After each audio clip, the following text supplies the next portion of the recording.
Hey everybody, it's Jared Akers from How to Be Happy, Happiness for the Practical Mind at jaredakers.com. I'm sitting outside playing with my new Nexus 7 tablet that I got, testing out the 720p video recording, which I love because you can just upload it right to YouTube right from this device. Now, one thing, I usually use my iPhone for this because it's just easy, and I like the iPhone app, Real Director, because I can put, annotations and I don't know, credits and stuff on the video.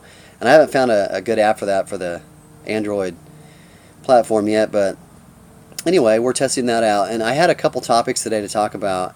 One was specifically coming to a point in your life where you make a real shift, and that's when real significant change happens. And it was kind of sparked by a quote I read this morning by Bill Cosby, and the quote is, "Decide that you want it more than you are afraid of it."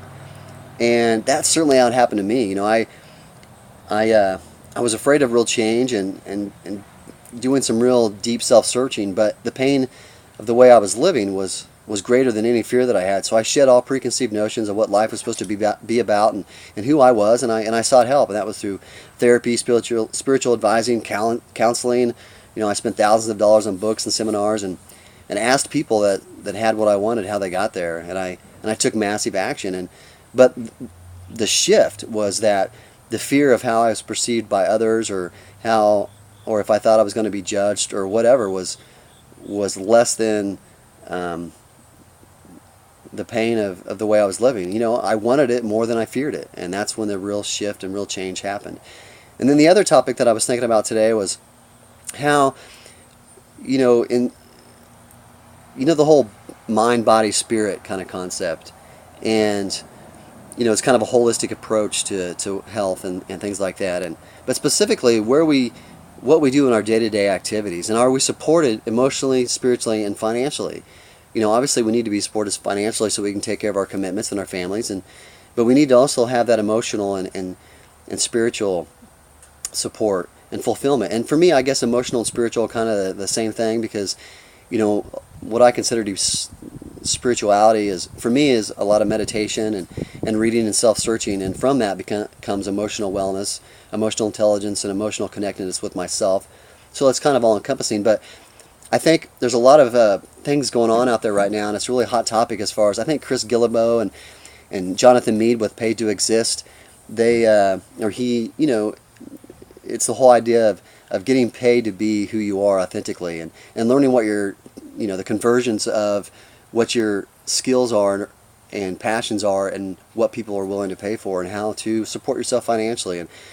But I know a lot of people, have jobs that maybe not they're fulfilling completely emotionally or spiritually, but they certainly do financially, and so it can kind of be a delicate balancing act. And I try to get that from all aspects of my life as much as I can. And I think it's up to me, to go into like my job and see where I can be of service and be of,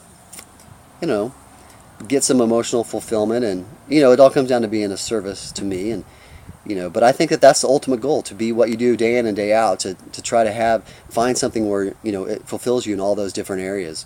And I know where I work now, we're starting to work on some wellness programs, and there's talk about maybe getting some emotional intelligence, and that's certainly something that I'm excited about. And it's exciting. It's great to see that people are interested in that kind of stuff.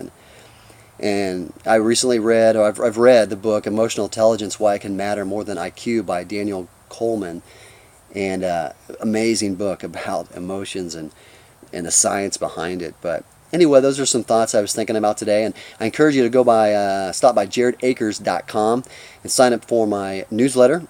In that, I send out practical tips and exercises on how to find happiness, and it all comes from experience. And anyway, I encourage you to stop by jaredakers.com, and thanks, and be honest, be true, and be happy.